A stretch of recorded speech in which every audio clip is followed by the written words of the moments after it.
পেহেলগামে জিহাদি হামলার 15 দিনের মাথায় প্রত্যাঘাত করেছে ভারতীয় সেনা। পাকিস্তান ও পাক অধিকৃত কাশ্মীরের 9টি জিহাদি ঘাঁটিকে লক্ষ্য করে হামলা চালায় ভারতীয় বায়ুসেনা। স্ক্যাল্প ক্রুজ মিসাইল, ড্রোন এবং হ্যামার বোমা দিয়ে নির্দিষ্ট লক্ষ্যবস্তুতে হামলা চালানো হয়। বায়ুসেনাকে হামলা চালানোর ক্ষেত্রে যোগ্য সঙ্গত দিয়েছে ভারতীয় স্থলবাহিনী এবং নৌসেনা। মাত্র 25 মিনিটে গোটা অপারেশন শেষ করেছে এবং নিরাপদে দেশে ফিরে এসেছেন ভারতীয় বায়ুসেনার পাইলটরা। পাকিস্তানের মুরিদকেতে থাকা লস্করি তৈবার ঘাঁটি, বাহওয়ালপুরের সুবহানাল্লাহ মসজিদ ও সংলগ্ন মাদ্রাসাকে গুড়িয়ে দেওয়া হয়েছে। এই মসজিদেই নাকি ছিল আরেক নিষিদ্ধ জিহাদি সংগঠন জৈশ-ই মোহাম্মদের হেডকোয়ার্টার। জৈশ-ই মোহাম্মদের প্রধান মাসুদ আজহার সোশ্যাল মিডিয়ায় পোস্ট করে স্বীকার করেন ভারতের এই এয়ার স্ট্রাইকে তার পরিবারের 10 জনের মৃত্যু হয়েছে। আর এদিকে বুধবার মধ্যরাতে এই হামলায় বিপর্যস্ত হয়ে পড়ে পাক সেনা। ভারত যেভাবে পূর্ণ শক্তিতে হামলা চালাবে তা তারা কার্যত বুঝতে পারেনি। কেমন ছিল বুধবার রাতে ভারতীয় সেনার হামলার সেই সময়কার অভিজ্ঞতা? পাকিস্তানের সাধারণ নাগরিকরা জানাচ্ছেন, মুরিদকে এলাকায় একটি মসজিদে ড্রোন পড়তে দেখা যায়। এরপরই বিস্ফোরণ হয়।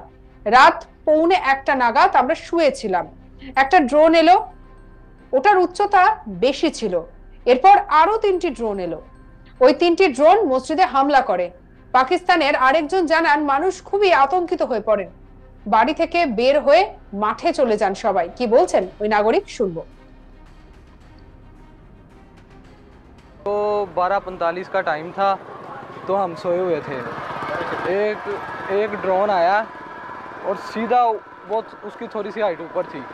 उसके बाद 3 ड्रोन आए हैं, वो तीनों का ताकुब मस्जिद थी, उन्होंने मस्जिद पर हमला किया, जिससे मस्जिद का सेन, मस्जिद के आगे एडमिनिस्ट्रेटिव ऑफिस और उसके आगे मस्जिद की छत वो सारी तबाह हो गई थी। और एक अफराद था, वो अपनी ड्यूटी पे छत पे बैठा हुआ था, वो इसके शहीद हो गया। অন্যদিকে অপর এক পাকিস্তানের নাগরিক বলছেন, মানুষ খুবই আতঙ্কিত হয়ে পড়েন, বাড়ি থেকে বের হয়ে যান। কি বলছেন তিনি, শুনবো। लोगों में खौफ और राज फैल गया, लोग बाहर खेत में चले गए थे खुली जगह पे। बस इसी तरह ही रात गुजरी है, जाकर खौफ और राज में, खौफ ही बहुत था। 2019-এর 26শে ফেব্রুয়ারি বালাকোটে এয়ার স্ট্রাইক করে পাকিস্তানে প্রথম সার্জিক্যাল স্ট্রাইক করেছিল ভারতীয় সেনা। সেবার পুলওয়ামায় একসঙ্গে বহু সেনা জওয়ানকে জানে শেষ করার ঘটনার প্রতিশোধ নিয়েছিল ভারত। রাতের অন্ধকারে এয়ার স্ট্রাইক করে দেশের নজর ঘুরিয়ে দিয়েছিলেন প্রধানমন্ত্রী মোদী। তবে বিরোধীরা প্রশ্ন তুলেছিল, বালাকোটে যে সত্যি এয়ার স্ট্রাইক করা হয়েছে তার প্রমাণ কি? আদৌ এয়ার স্ট্রাইক করেছিল কিনা তা নিয়ে প্রশ্ন তোলা হয়। এও বলা হয় নাকি পুরোটাই লোক দেখানো। মঙ্গলবার মধ্যরাতে অপারেশন সিন্দুরের ক্ষেত্রে কিন্তু এই ভুলটা করেননি প্রধানমন্ত্রী মোদী। অপারেশন সিন্দুরের মাধ্যমে পাকিস্তান ও পাক অধিকৃত কাশ্মীরের যে সমস্ত জিহাদি ঘাঁটিগুলিতে হামলা চালানো হয়েছিল তার ভিডিও জায়গা ধরে ধরে রেকর্ড করা হয় বায়ুসেনার ফাইটার জেটের ককপিট থেকে। মিসাইল, বোমা ও ড্রোনের মারফত এই হামলার পর ঠিক কি ধ্বংসলীলা চলে সেই সবকিছু ক্যামেরাবন্দি করা হয়। চলুন শুনে নি ঠিক কি জানিয়েছেন অবসরপ্রাপ্ত কর্নেল দীপ্তাংশু চৌধুরী। এমনকি আসার মানে পাকিস্তানের জন্য মনে ব্যথা উঠলে ওঠে এবং যখন বালাকোট এয়ার স্ট্রাইক হয়েছিল তখন কেউ কোনো এবং রাজনৈতিক ব্যক্তি, প্রমিনেন্ট রাজনৈতিক ব্যক্তি আমাদের সামরিক বাহিনী which is the institution of our constitution ওইটা নিয়ে কোয়েশ্চেন মার্ক তুলে দিয়েছিল। এবং তাই আমরা এইটাও ডিসকাস করেছিলাম যে এবার যখন অ্যাটাক হবে আমি নিশ্চিত ভারত সরকার টেলিভাইজ অ্যাটাক করবে। টেলিভিশনে দেখলেই লোকের বিশ্বাস হয়। মানে আমাদের একটি অংশের এমন অবস্থা যে ভারতের সামরিক বাহিনীর যারা জীবনের বাজি রেখে ভারতের জন্য 140 কোটির জন্য একটা এনিমি লাইন ক্রস করে লড়াই করা, এর যে কত শক্তি চাই, কত সাহস চাই, যারা ক্রস না করবে বাড়িতে এসি রুমে বসে বুঝতে পারবেন না। এটা T20 ম্যাচ নয়, একবার ক্রস করলে ফিরে আসবেন কিনা আপনার পরিবারের কাছে আপনি জানেন না। তাই যারা প্রশ্ন তুলেছিল আজকে তাদের বাধ্য হলো যে এই সকালবেলা এই টেলিভাইজড এই 9টা জায়গায় অ্যাটাক আমরা স্যাটেলাইটেও পরিষ্কার দেখিয়ে দিয়েছি আগে কি ছিল এবং এই বমগুলো পড়ার পর কি অবস্থা হলো। তো রাফাল গেছিল, দেখুন কিছু রাফাল জয়সালমের থেকে গেছিল, কিছু রাফাল আম্বালা থেকে গেছিল এবং দুটো রাফাল শ্রীনগর এয়ারবেস থেকে গেছিল। এই তিনটে আর দুটো আলাদা আলাদা জায়গা থেকে, একটা রাজস্থান জয়সালমের, একটা আম্বালা, একটা ফ্রম শ্রীনগর। তো লোক মানে সবচেয়ে বড় সারপ্রাইজ হচ্ছে পাকিস্তানের এয়ার ডিফেন্স আমাদের ধরতেই পারলো না এবং এই রাফালগুলো ঢুকলো। এই রাফালগুলো স্পিড 3 ম্যাক, মানে সাউন্ডের যে স্পিড তার 3 গুণ, সেটাকে ব্রেক করে হচ্ছে রাফাল। কিন্তু এই যে রাফালটা ঢুকলো পাকিস্তানের আকাশ সীমার মধ্যে ঢুকলো, কারণ 100 কিলোমিটার তো ভেতরে ঢুকে গেছে, কোন টু শব্দটাও কেন পেল না? মানে টু শব্দ মানে টেকনোলজি ব্যবহার করলো ভালো। ওদের এয়ার ডিফেন্স সিস্টেম যেটা হেডকোয়ার্টার HQ9 বি আছে, 9C আছে, এটা চীনের এয়ার ডিফেন্স সিস্টেম যেটা পাকিস্তান ইউজ করে। এবং চীনের এয়ার ডিফেন্স সিস্টেম আমরা সেই চীনের টেকনোলজির কথা JF-17 আমরা শুনেছি, এখন পোক্তা খবর নেই, একটা JF-17 কে মেরে ফেলা হয়েছে, ওটাও চীনের তৈরি। তো চীনের যে টেকনোলজি আজ পাকিস্তান বিশ্বের সামনে চীনেরও নাম খারাপ করে দিল যে তাদের এয়ার ডিফেন্স সিস্টেম।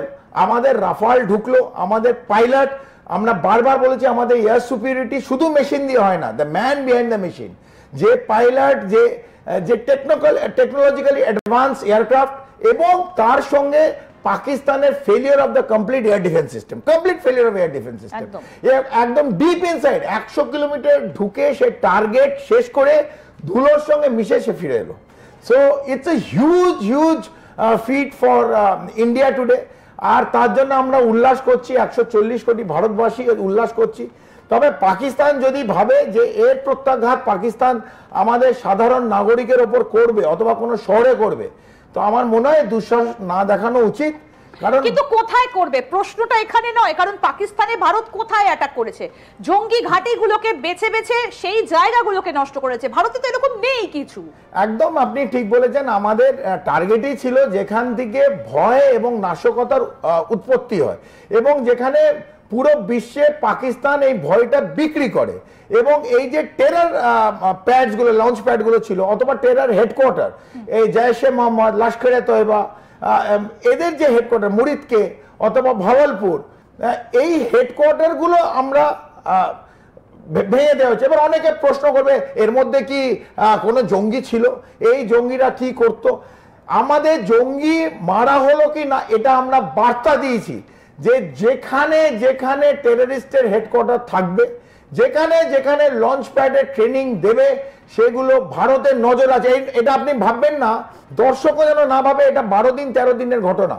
এর গ্রিড রেফারেন্স, এর যে মার্কিং, কোথায় কি হবে, এটা বহুদিন আগের থেকে আমাদের প্ল্যান করা থাকে। তবে Bharat is a responsible state, যে একটা লাইন অফ কন্ট্রোল একটা রাষ্ট্রের ক্রস করে গিয়ে ভেতরে গিয়ে তাকে আমরা জেনারেলি কিছু করি না যতক্ষণ না আমাদের আঘাত করছে। আমাদের 26 জন থেকে বেশি পর্যটক যারা ঘুরতে গিয়েছিল তাদের কোল্ড ব্লাডেড মার্ডার করেছে পাকিস্তান। তো আমাদের 140 কোটির অ্যাসপিরেশন ছিল, একটা সবক এই পাকিস্তানকে দেখাতে হবে এবং শেখাতে হবে। তার জন্য এই দিনটা বেছে নেওয়া হলো। এবং সিন্দুর, এই আসিম মুনির যিনি বলেছিলেন যে this is a two nation and there is a difference between Hindu and Muslim, আজ এই সিঁদুরের কি জোর সেটা আজকে ভারত আজকে অপারেশন সিন্দুরের মাধ্যমে পাকিস্তানরা বুঝেছে যে হিন্দু মহিলার সিঁদুরের জোর, তাকে যদি কোনো সময় মুছে দিতে চায় পাকিস্তানকেও কিন্তু আমরা মুছে দিতে পারি। সঙ্গে রাখুন আজ তাক বাংলার ইউটিউব চ্যানেলকে। অন্যান্য খবরের জন্য লাইক, কমেন্ট, শেয়ার, সাবস্ক্রাইব করতে ভুলবেন না।